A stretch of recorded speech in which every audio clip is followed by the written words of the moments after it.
Students আজকে আমরা adjusting জার্নালের trial balance ছাড়া শুধু অ্যাডজাস্টিংয়ের উপর ভিত্তি করে আমরা অ্যাডজাস্টিং জার্নাল করব, সেটা থেকে রিভার্সিং শেখাবো এবং সেটা থেকে কিভাবে ক্লোজিং করতে হয়। কারণ আমরা ওই দিন শিখাইছি, আগের ভিডিওতে শিখাইছি যে অ্যাডজাস্টেড ট্রায়াল ব্যালেন্স থেকে কিভাবে ক্লোজিং এন্ট্রিজ করে, আর আজকে শিখাবো অ্যাডজাস্টেড ট্রায়াল ব্যালেন্স না করে কিভাবে ক্লোজিং এন্ট্রিজ করে। আমরা আমাদের শিটের 9 নম্বর অঙ্কটা নিলাম। 9 নম্বর অঙ্কটা সবাই বের করো এবং তাকাও। আমি অঙ্কটা পড়ি। Kamal is the owner of Microland Computer Service. At the end of June 2008, his first month of ownership, Kamal is trying to prepare a monthly financial statement. The following information relates to June 2008. তার মানে আমাদের এটা হলো 2008 সালের June মাসের অঙ্ক। এ নম্বর অ্যাডজাস্টমেন্টে বলছে at June 30, Kamal owed to employee টাকা 1800 that will be paid on August 2008. Kamal এমপ্লয়ীদের কাছে দেয় না, কিসের জন্য? স্যালারি দেয় নাই। এই স্যালারিটা দেবে কোন মাসে? আগস্ট মাসে। কিন্তু আমরা এখন জুনের অঙ্ক করতেছি, তার মানে জুনে দেওয়া হয় নাই, জুনে এলো এই টাকাটা কি? বকেয়া, তার মানে স্যালারি ডিউ। তা আমরা এখানে লিখব 2008 জুন 30। এ নম্বর কি লিখব? Salary expense debit, salary payable credit. কত টাকা? 1800 টাকা। বিতে কি বলছে? অন জুন 1, 2008, কামাল বোরোড টাকা 48,000। কামাল 48,000 টাকা লোন করছে from a local bank on a 10 years mortgage. 10 বছরের জন্য নিচ্ছে বন্ধক রাইখা। The annual interest is 10%। মনে রাখবা, 10 বছরের জন্য লইছি না 20 বছর লইছি, ওইটা কোনো ফ্যাক্টর না। ফ্যাক্টর হলো আমরা যে 10% সুদ দেবো, এটা হলো 12 মাসে, অর্থাৎ 1 বছরে 10% সুদ। তাই 1 মাসে কত? আমরা 12 দিয়ে ভাগ দেব। তা আমাদের যেহেতু লোন লইছি, ইন্টারেস্ট দিতে হবে, এটা ইন্টারেস্ট এক্সপেন্স। লেখো interest expense debit, interest payable credit. কত টাকা? 48,000 টাকা আমরা লোন নিচ্ছি, ইন্টু 10% হয় 4,800 টাকা। এটার ভাগ দেব 12 দিয়ে, পূরণ দেব 1 মাস দিয়ে। 4 × 48, 400 টাকা। C, service revenue unrecorded in June টাকা 2000। আনরেকর্ডেড মানে এখনো হিসাবভুক্ত হয় নাই, তার মানে সার্ভিস আনরেকর্ডেড, আনবিল, এগুলো বললে সবসময় মনে রাখবা যে বকেয়া। সেবা দিচ্ছি কিন্তু টাকাটা পাইনি, পাবো কার কাছ থেকে? অ্যাকাউন্টস রিসিভেবলের কাছ থেকে। আমরা লিখবো accounts receivable debit, service revenue credit.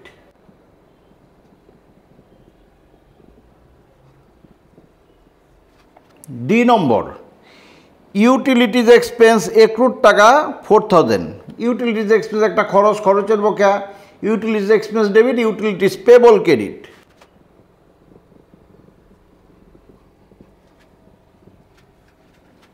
E number, unexpired insurance has expired টাকা 700।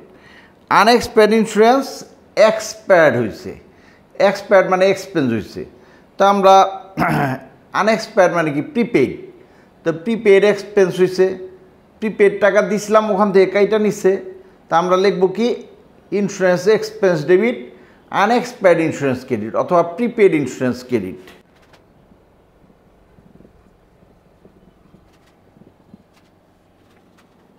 F number, store supplies use টাকা 500। ইউজ মানে এক্সপেন্স, এক্সপেন্স সবসময় ডেবিট হয়। স্টোর সাপ্লাইজ এক্সপেন্স ডেবিট আর স্টোর সাপ্লাইজ ক্রেডিট।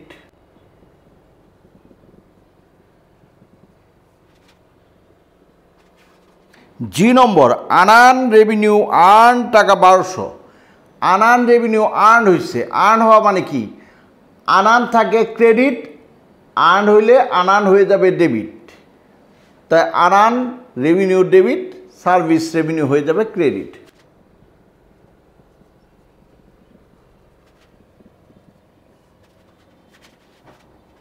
আমরা অ্যাডজাস্টিং জার্নাল করলাম, এখন এটা থেকে রিভার্সিং করব।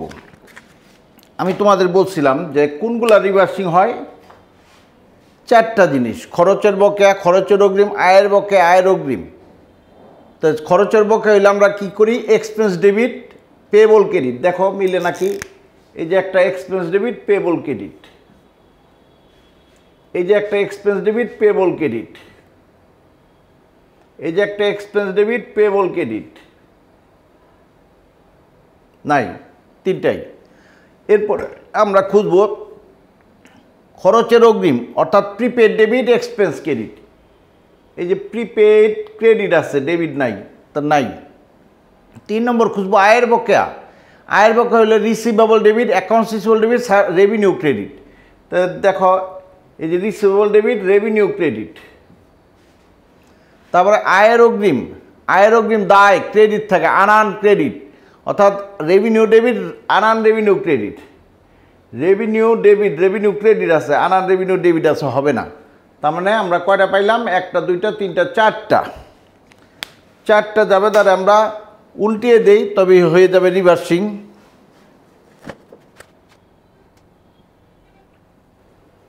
Salaries expense debit, salaries payable credit আছে, আমরা কি করব, উল্টিয়ে দেব, salaries payable debit, salaries expense credit.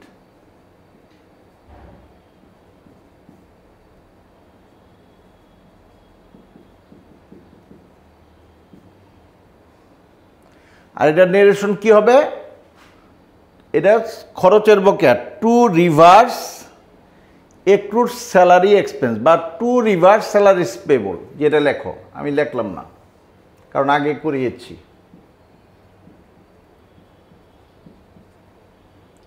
এরপর দ্বিতীয়টা আছে interest expense debit, interest payable credit. আমরা উল্টিয়ে দেই, আমরা লিখব interest payable debit,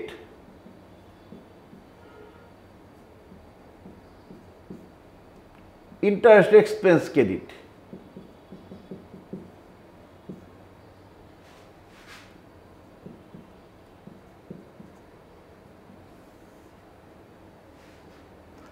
number C, accounts receivable debit, service revenue credit. আমরা উল্টিয়ে দেই, service revenue debit,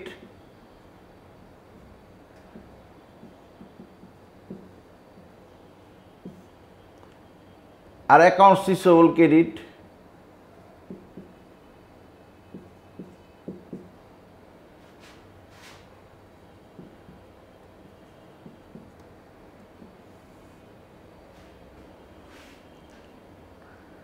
number D আছে utilities expense debit, utilities payable credit. আমরা উল্টিয়ে দেই, utilities payable debit, utilities expense credit.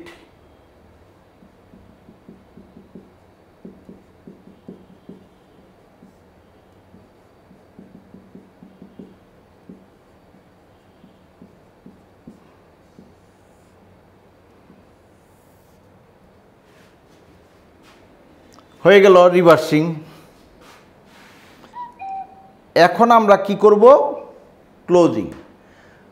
আমি তোমাদের বলছিলাম ক্লোজিং করার নিয়ম কি, ক্লোজিং করার নিয়ম হলো প্রথম আমরা ইনকাম এন্ট্রিগুলো খুঁজবো। কোথায় খুঁজবো, এখন তো ট্রায়াল ব্যালেন্স নাই, এখানে খুঁজবো, এই যে অ্যাডজাস্টিং জার্নাল করছি এখান থেকেই খুঁজবো। ইনকাম থাকে ক্রেডিট, হয়ে যাবে ডেবিট, ইনকাম থাকে ক্রেডিট, হয়ে যাবে ডেবিট, আর ইনকাম সামারি হবে ক্রেডিট। এই যে ইনকাম ক্রেডিট দেখি কয়টা আছে,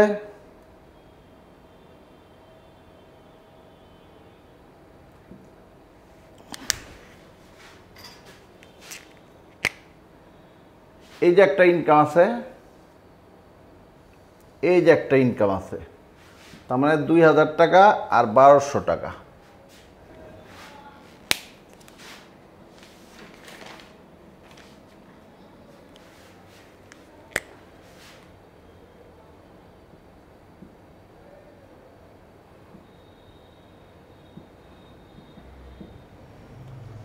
ইনকাম আছে ক্রেডিট, হয়ে যাবে ডেবিট, অর্থাৎ সার্ভিস রেভিনিউ ডেবিট।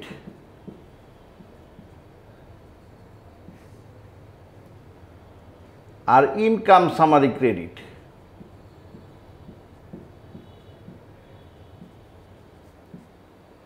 দুইটা ইনকাম আছে, একটা হলো 2000 আর একটা আছে 1200, অর্থাৎ 3200।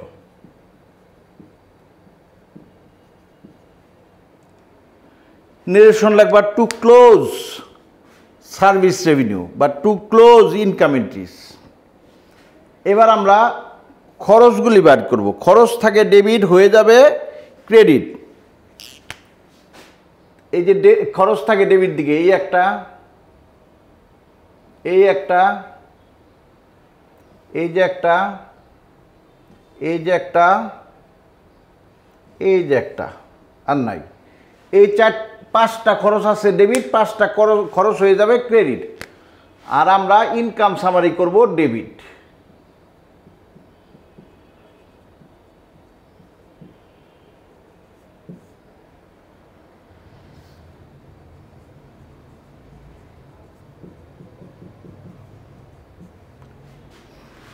স্যালারি এক্সপেন্স ডেবিট হয়ে গেছে ক্রেডিট 1800 টাকা।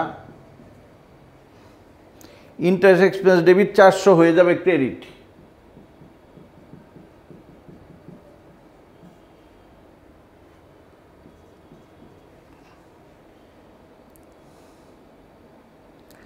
ইউটিলিটিজ এক্সপেন্স আছে ডেবিট 4000 হয়ে যাবে ক্রেডিট।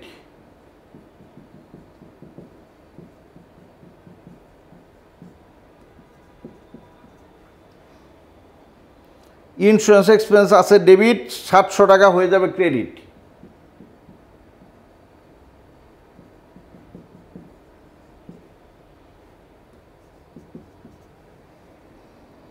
স্টোর সাপ্লাইজ এক্সপেন্স 500 টাকা ডেবিট হয়ে যাবে ক্রেডিট।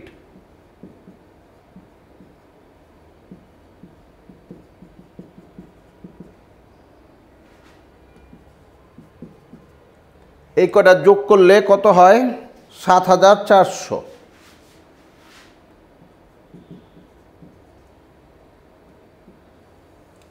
নিরেশন লাগবে টু ক্লোজ এক্সপেন্স এন্ট্রিজ। এখন আমরা কি করব? ইনকাম থেকে এক্সপেন্স বিয়োগ দেব, কিন্তু আমাদের এখানে দেখা যাচ্ছে এক্সপেন্স বেশি।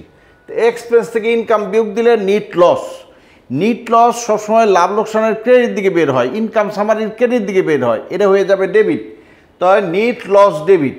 কিন্তু আমি তোমাদের বলছিলাম নিট লস আমরা কখন ডেবিট করবো না, নিট ইনকাম আর নিট লসের জায়গায় আমরা লিখবো ক্যাপিটাল ডেবিট। ব্রেকেটে নিট লস লিখতে পারো।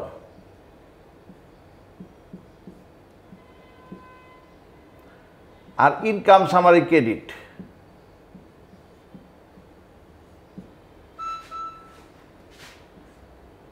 $7400 এটার এক্সপেন্স থেকে ইনকাম 3200 বাদ দাও। এটা লিখবা টু ক্লোজ নিট লস। এরপর দেখো আমাদের অঙ্কে কোনো ড্রয়িং আছে নাকি? আমাদের অঙ্কে কোনো ড্রয়িং নাই। ড্রয়িং যদি থাকতো, ড্রয়িং থাকে ডেবিট হয়ে যেত ক্রেডিট, আর ক্যাপিটাল হতো তখন ডেবিট। আর আমাদের অঙ্কে যদি ডিভিডেন্ড থাকতো ডেবিট দিকে, ডিভিডেন্ড হয়ে যেত ক্রেডিট, রিটেন আর্নিংস হতো ডেবিট। এই আমাদের ক্লোজিং। আমাদের ক্লোজিং এখানে আর নাই, শেষ, ক্লোজ করে দিলাম। তা আমরা কিভাবে ট্রায়াল ব্যালেন্স ছাড়া একটা অঙ্কতে জার্নাল করব, অ্যাডজাস্টেড জার্নাল, ওটা থেকে রিভার্সিং কিভাবে করব আর ক্লোজিং কিভাবে করব আমি শিখালাম। তোমরা মনোযোগ দিয়ে ভিডিওটা দেখবে এবং সাথে সাথে করবে, শিটটা সামনে নেবে। আর শিটটা পাবার জন্য আমার ডেসক্রিপশন লিঙ্কে গিয়ে ডাউনলোড করে নেবে, ওখানে ডাউনলোড লিঙ্ক আমি দিয়ে দিচ্ছি। আর মনে করে কিন্তু সাবস্ক্রাইব করতে ভুলবে না। সাবস্ক্রাইব করবে, পাশে থাকা বেল বাটনে ক্লিক করবে, লাইক দেবে, শেয়ার করবে। এগুলো করতে তো কোনো কষ্ট লাগে না, করে দেবে। ভিডিওটা আমি এত কষ্ট করে করছি, তোমরা একটু করবে না? ধন্যবাদ।